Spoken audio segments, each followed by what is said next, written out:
savez, de plus en plus de cancérologues conseillent à leurs patients, à la veille d'une chimiothérapie, de faire une pause alimentaire de 24, 48, 72 heures, 3 jours.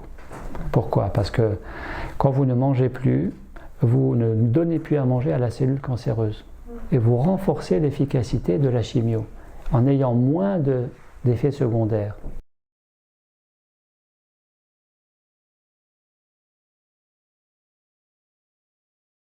Sauf que quand on mange, vous nourrissez les cellules, mais vous nourrissez aussi les mémoires.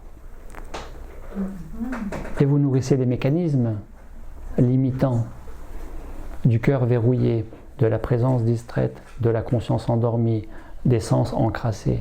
Quand on mange, on entretient tout ça, avec cette nourriture très approximative. Donc, qu'est-ce que vous avez à dire pour les maladies dégénératives? Ben, c'est complexe. Alors, quelle est votre maladie dégénérative? Je pense à la sclérose en plaques. Oui, c'est très complexe. Les maladies, par définition, elles sont en général multifactorielles. Donc on ne peut pas résumer à une maladie s'explique par telle cause. Souvent on est à côté du truc. Les maladies neurodégénératives, les maladies auto-immunes sont favorisées par le stress, sont favorisées par la malbouffe. Par exemple, la maladie de Parkinson est favorisée par l'aluminium que vous prenez dans l'eau du robinet. L'aluminium? L'aluminium. L'eau du robinet, il y a de l'aluminium, c'est favorisé. Ça favorise. Quand vous prenez un sandwich emballé dans du papier d'aluminium, il y a des microparticules d'aluminium qui vont dans le pain que vous mangez. Du prana aluminium. Et donc après, il y a une autre approche qui peut être parallèle, envisageable, mais qui n'est pas systématique et à systématiser à tout le monde. C'est qu'on dit que les maladies neurodégénératives et auto-immunes sont l'expression du péché inconscient, du péché originel. C'est la maladie de la culpabilité. Quand vous vous sentez coupable, inconsciemment, vous pouvez aussi vous créer une maladie pour vous punir. Et j'ai croisé plusieurs personnes qui vivaient ça. Est-ce que vous croyez que toute maladie est guérissable? Je ne sais pas si je vais le... Je peux dire tout ce que je veux parce qu'après je découpe. Hein. Ah bah oui, hein. Il faut que je surveille. J'ai une batterie à changer après. Alors, je ne sais pas vous, mais est-ce que toute maladie est guérissable? Si on part du constat hypothétique que toute maladie est psychosomatique, oui, on peut guérir de tout. Si on dit que l'état naturel de l'être humain, ce n'est pas la maladie mais la santé, on peut restaurer la santé au maximum, oui, mais il y a un sacré nettoyage à faire. Et c'est l'objet justement de cette nourriture en conscience qui fait que la conscience est le principal alicament. Un alicament, c'est un aliment et un médicament, 2 en 1. La conscience est le principal alicament. C'est pour ça que se nourrir du prana, c'est une belle connerie. Parce que ce qui nourrit, c'est pas le prana, c'est la conscience. Au prana, à la reconnexion à soi et donc au tout. Là, oui. Parce que c'est ça que je t'ai venu entendre. Parce que, oui, parce que vous avez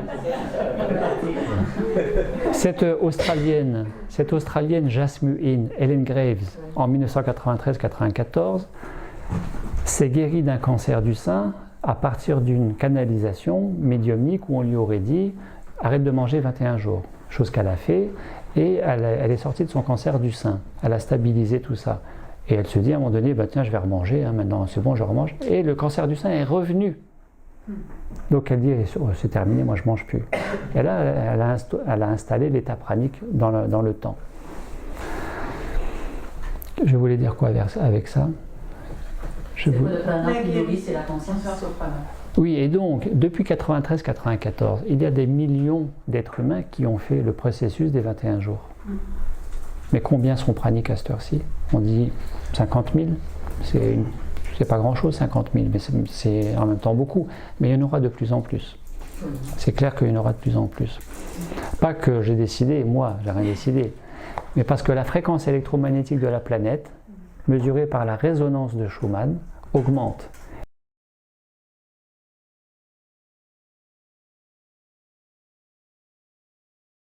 Et donc nous sommes invités à nous dématérialiser un petit peu, à nous dédensifier un petit peu pour suivre l'évolution vibratoire du vivant, dont nous sommes aussi une émanation. Vous voyez ? Donc on est invité à manger moins naturellement, spontanément, de plus en plus d'enfants, d'êtres humains au sens large, restent plusieurs jours sans manger et sans perdre de poids. De plus en plus, spontanément. De plus en plus. Et que donc, ce qui nourrit, c'est pas le prana, c'est d'être déjà au présent. C'est de vivre au présent. Comme les enfants, quand ils jouent, ils n'ont pas spécialement faim. Et que c'est l'heure de midi, c'est l'heure de manger, il est midi, vous dites les enfants à table, oui. 5 minutes après, à table, oui. 3e fois, vous venez ou vous venez pas? Oh, écoute, je joue. Hein. Il faut entendre qu'ils n'ont pas faim parce qu'ils jouent. Est-ce que le jeu, c'est une pleine présence au présent et c'est une nourriture? Alors, les médecins qui entendraient ça crieraient au scandale, bien sûr. Parce qu'ils sont formatés de ce qu'ils ont appris, qui est déjà du formatage à la fac. Et qu'on apprend qu'on ne sait que ce qu'on a appris et pas forcément ce que l'on a expérimenté. Je suis là, ça a pris. Justement, je suis médecin et ça fait partie des questions que je voulais vous poser par rapport aux enfants. Et puis ça rejoint aussi pour les adultes. Moi, je crois tout à fait qu'on peut vivre de prana, cette croyance-là m'est acquise. Je me pose des questions scientifiquement sur comment fonctionne le corps biologiquement, les nutriments, comment tout ça l'entretient, les cellules, de l'os, etc. Comment ça se fait. Puis du coup, pour un enfant, je me pose la question par rapport aux supplémentations, calcium, vitamines, et quand on mange plus de... Voilà. Sauf que, comment j'aborde ça là, vous raisonnez d'un point de vue cartésien cerveau gauche. Ouais. Vous êtes d'un point de vue biologique. Vous êtes dans la mécanique biologique, dans le raisonnement biologique. Ça tient la route parce qu'effectivement, il nous faut du potassium, il nous faut ça et ça et ça et ça, bien sûr. Mais on a aussi le raisonnement abstrait, olé, charlatanesque,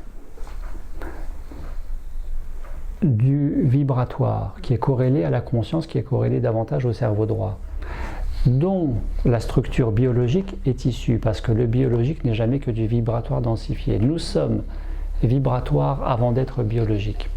Et au-delà du vibratoire et du biologique, la matière, c'est aussi de la conscience densifiée. On dit que c'est de l'esprit densifié. Donc, si vous raisonnez biologique, vous ne pouvez pas appréhender le raisonnement vibratoire. À un moment donné, il faut le lâcher. En neurosciences, vous avez ce qu'on appelle la pensée globale. J'ai fait une vidéo récemment sur cerveau gauche, cerveau droit. La pensée globale, c'est le fait de ressentir une pensée comme de penser un ressenti, de manière à ne pas être plus à gauche qu'à droite, parce que le mental a tendance à s'opposer au droit, à l'intuition, dont on va dire que c'est pas fondé, c'est subjectif et on se plante. Mais l'intuition, quand elle est là, il ne faudrait pas la confondre avec le feeling, qui peut être aussi une source d'erreur, et que l'on va valider avec le fait objectivement de le valider parce que ça tient la route. Et donc en neurosciences, on parle de la pensée globale, qui est la réunion par synchronisation hémisphérale de ces deux hémisphères cérébrales, dont la pièce anatomique, le corps calleux, serait là où il y aurait le plus d'échanges électriques, d'échanges neuroélectriques, neurochimiques. Et que par réunion, harmonisation des deux hémisphères cérébrales, nous produirions des états alpha.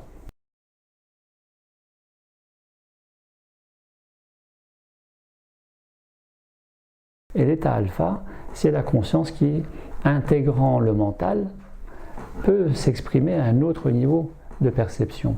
Et à partir de là, vous pouvez envisager les choses autrement, de façon plus large, sans rejeter la base biologique, mais en l'intégrant.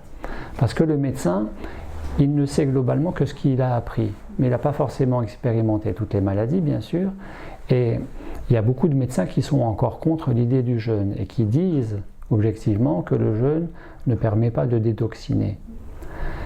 Parce qu'il faut dire que le médecin, il peut être aussi influencé par le corps pharmaceutique et les intérêts qui sont derrière, et puis garder sa clientèle, etc., etc. Mais que lui-même, le médecin, n'a pas forcément passé une journée sans manger de toute sa vie, donc il ne peut pas ressentir le bienfait que ça fait. Maintenant, on sait que la glande pinéale capte le prana. Le prana est transmis directement, sans passer par voie digestive, à la cellule. Dans la cellule, vous avez des centrales énergétiques, qu'on appelle les mitochondries.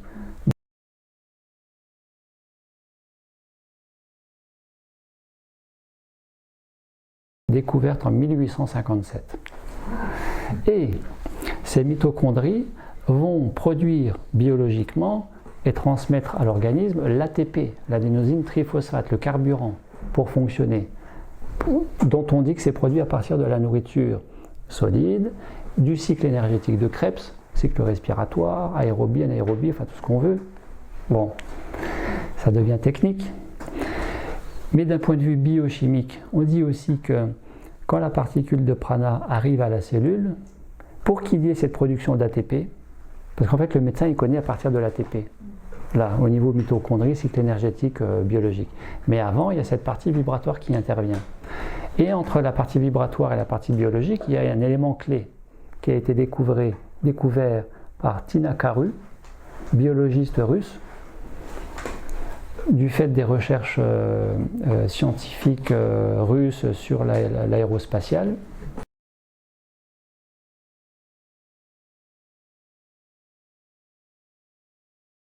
Par rapport au vol dans l'espace, elle a découvert en 91 ou en 92 qu'il y avait cette enzyme, cette protéine enzymatique qu'on appelle le cytochrome C oxydase, qu'il est nécessaire d'avoir, de produire pour qu'il y ait l'ATP. Il n'y a pas d'ATP s'il n'y a pas cette enzyme, cette protéine enzymatique.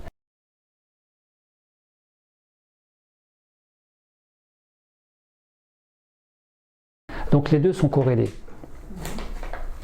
Regardez, on peut parler prana d'un point de vue santé.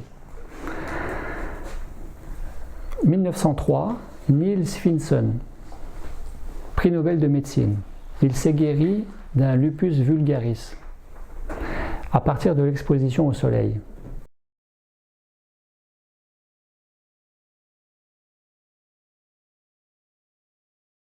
Il est à l'origine, il est le père des sanatoriums pour guérir des tuberculoses. Il est à l'origine où il est le père, à partir des années 60, à partir de ce que lui a formalisé dans ses écrits, dans sa thèse et dans l'objet de sa récompense de prix Nobel de médecine, dans les années 60 sont nés les premiers lasers médicaux.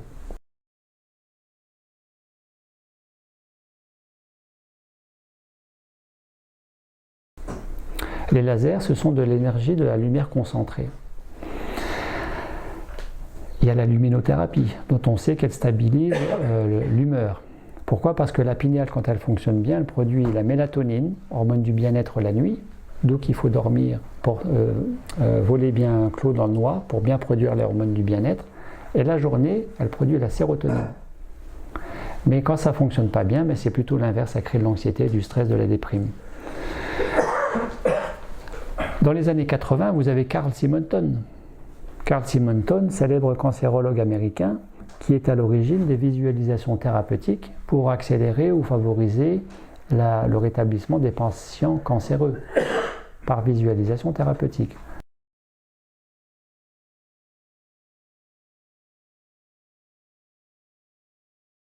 Aujourd'hui, en neurosciences et en sciences quantiques, on parle des champs électromagnétiques, des champs toriques. Champs toriques, les torus, que produirait la glande pinéale, que produirait le cœur.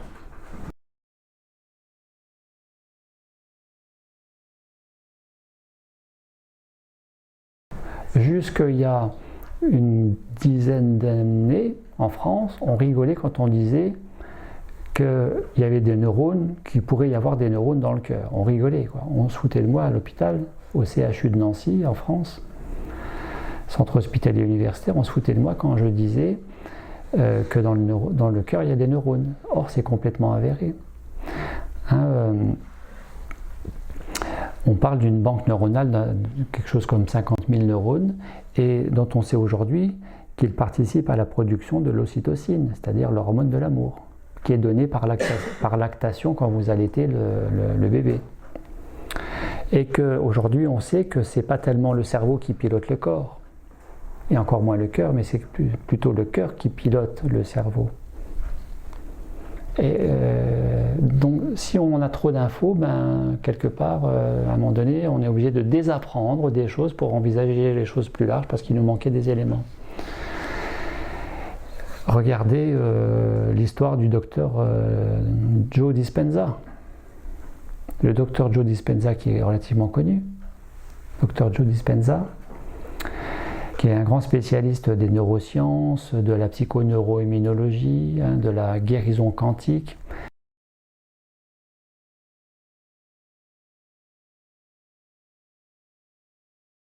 Eh bien, il a une soixantaine d'années, à l'âge de 20 ans, il est accidenté par un camion ou un bus, alors qu'il fait du vélo ou un footing, je crois que c'est un vélo.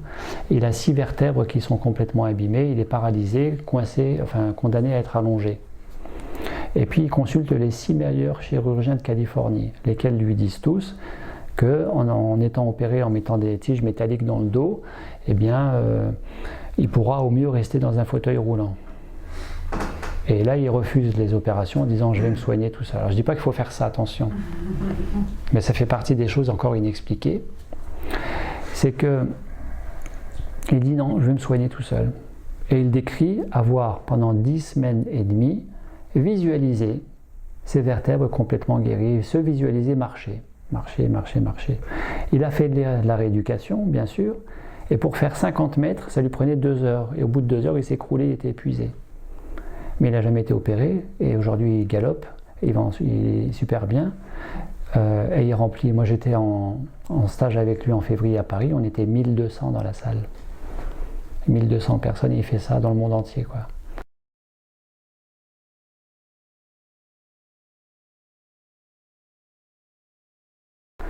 Il y a plein de choses comme ça qu'on ne sait pas. Et ce qui nous ramène à nos moutons, c'est-à-dire au prana, c'est qu'un grand principe de l'énergie, c'est que, bien plus que la pensée, mais l'intention crée l'énergie, et l'énergie suit l'intention. Et c'est comme ça qu'on va expliquer les soins à distance, ou le fait d'être nourri par le prana. C'est-à-dire que quand vous amenez une injonction, une intention, une croyance vertueuse, c'est l'effet placebo. Que le corps il est nourri par le prana, qu'il ouvre ses récepteurs, ses capteurs, qu'il ouvre ses fenêtres, ses portes. Je vais changer la batterie. Eh bien, il y a quelque chose qui se met en route à ce niveau-là, qu'à un moment donné, parce que le terrain il est favorable, vous avez détoxiné, déconditionné, vous vous êtes aligné. Et il y a Sandrine, fibromyalgique, qui l'a relu, mais qui ne connaissait rien à la nourriture pranique. J'avais un souci avec Sandrine, c'est que quand on se retrouvait en soirée, j'avais du mal à l'inviter à danser. Parce que déjà de venir avec du nylon, au bout de 3 danses, elle était en nage. Puis, bon. Mais depuis, ça a été beaucoup mieux. Parce qu'elle a découvert le principe de la nourriture en conscience et elle a dit d'elle-même, bon, alors maintenant, tous les dimanches, je fais mon 24 heures de jeûne. Elle a perdu du poids. Elle transpire beaucoup moins, elle est beaucoup moins algique, douloureuse dans son corps, ses symptômes de fibromyalgie s'améliorent et elle est hyper contente et maintenant je danse mieux avec elle, ça va mieux. Vous avez ici au Québec Nathalie Gauthier, mariée à un médecin, donc elle a quand même ce qu'il faut chez elle pour vérifier que ce n'est pas approximatif, diagnostiquée fibromyalgique. Elle a fait 21 jours de pause alimentaire pranique. Pas pour être pranique, pour se faire une cure de rajeunissement, une cure de remise en forme, quoi. Sa fibromyalgie a complètement disparu. Ça s'explique. Ce n'est pas l'unique facteur favorisant la fibromyalgie, mais la viande et les produits laitiers de vache, quand vous les digérez, produisent des déchets métaboliques qui sont des cristaux et qui vont se stocker dans les articulations. Et favoriser tout ce qui est sciatique, lombalgique, névralgie, polyarthrite, sclérose en plaques, c'est une des explications, une des causes possibles avec ça, et d'autres problèmes, les lumbagos, etc., etc. Mais bon, c'est pas un souci, tout va bien. Le corps médical, il a beaucoup de mal avec tout ça, mais c'est pas grave. Le stress, il est énergétivore. Quand vous êtes stressé, au passé ou au futur, ça fatigue, ça fatigue, ça fatigue. Quand vous n'êtes pas stressé, mais qu'en plus vous êtes calé sur le présent, vous n'êtes plus en onde électrique cérébrale bêta, état ordinaire de conscience, mais en onde alpha. Et en onde alpha, ici et maintenant, non seulement vous ne dépensez plus d'énergie, mais vous en produisez. C'est les neurosciences qui l'ont validé. Et comme vous produisez de l'énergie, vous vous auto-nourrissez. C'est déjà le début de l'autonomie alimentaire. Qui fait que tout simplement, il est 20h, vous n'avez pas mangé. Vous avez mangé ? Oui.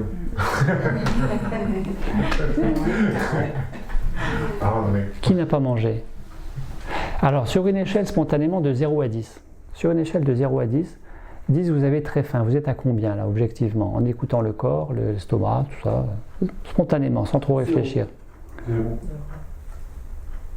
0 ? Sérieux ?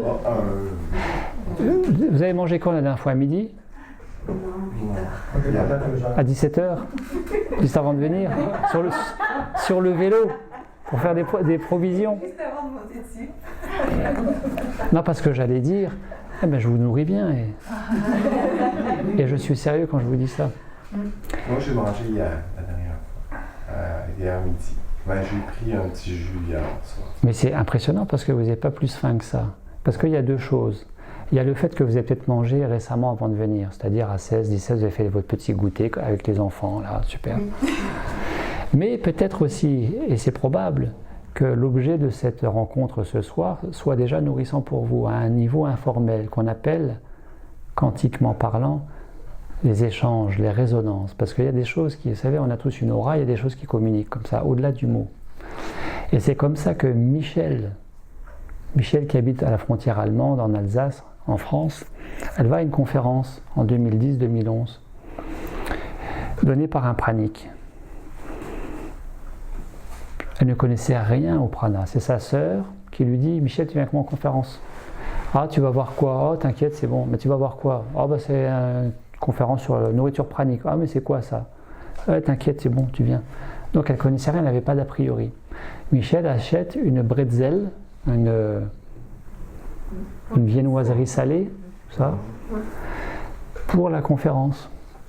Pendant la conférence, elle ne mange pas sa bretzel, elle n'avait pas faim. Elle n'avait pas mangé avant.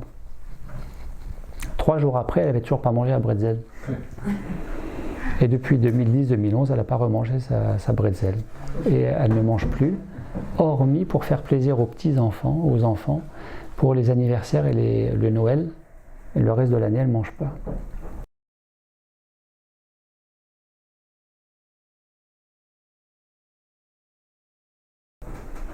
Et ça s'est déclenché comme ça, par résonance quantique, en conférence. C'est rare. Mais là, quand vous dites que vous n'avez pas faim, il y a déjà quelque chose qui se passe. Pas pour que vous soyez pranique ou que vous avaliez tout ce que je vous dis de propos. C'est pas ça du tout. Mais parce qu'en réalité, là, vous êtes bien avec vous-même. Vous êtes là. Vous êtes au présent. On est ensemble, mais vous êtes surtout avec vous au présent. Et c'est le présent qui nourrit. Qui fait que vous auriez très faim là. Je vous propose une pratique se calant au présent. Votre faim de 0 à 10 diminuerait. Marie-Annick, elle est venue en formation professionnelle chez moi. Elle arrive le matin, elle avait un yaourt, une banane, un truc pour le midi. Je dis, tu mets ça au frigo. Et puis Marie-Annick, si tu as envie à midi, toi qui es intéressé par la nourriture pranique, bon, moi je ne mange pas, donc si tu manges toute seule à la cuisine. Mais si tu as envie, moi je te propose, on fait un petit repas pranique. Comme ça tu vas découvrir puisque ça t'intéresse. Ah oui, d'accord. Bon, après, si tu as faim dans l'après-midi, tu manges ton yaourt, c'est pas de problème. On s'installe, je lui fais un petit repas pranique.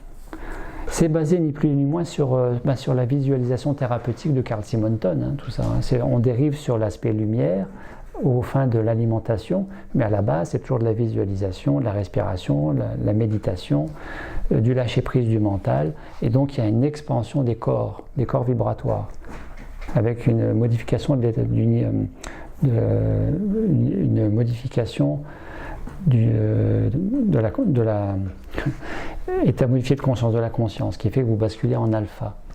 Et qui fait que parce que vous basculez en alpha, en synchronisation hémisphérale, vous allez vous caler, vous syntoniser sur la fréquence de la planète qui vibre actuellement une fréquence de l'ordre du alpha, c'est-à-dire d'environ 13 Hz. La fréquence électromagnétique de la planète, mesurée par la résonance Schumann, à peu près en 1950, vibrait à 8,5 Hz. Dans les années 2010-2020, actuellement en ce moment, elle est à plus ou moins 13 Hz et la fréquence monte. Quand vous vous calez sur cette fréquence par résonance, par syntonisation, vous vous calez en alpha sur la fréquence de la planète, vous captez plus facilement le prana parce que vous vous calez au présent. Vous ne pouvez pas être en synchronisation hémisphérale si vous n'êtes pas calé au présent. Et le fait d'être au présent devient la nourriture. Et parce que vous êtes au présent, vous captez le prana. Mais ce n'est pas le prana en tant que tel, puisqu'il y en a partout du prana. Et c'est déjà ça du prana. C'est le fait de vivre au présent. Comme les mystiques, les grands mystiques sont devenus praniques, les Marthe Robin, les Padre Pio, etc., parce qu'ils cultivaient la présence au présent dans leur pratique religieuse.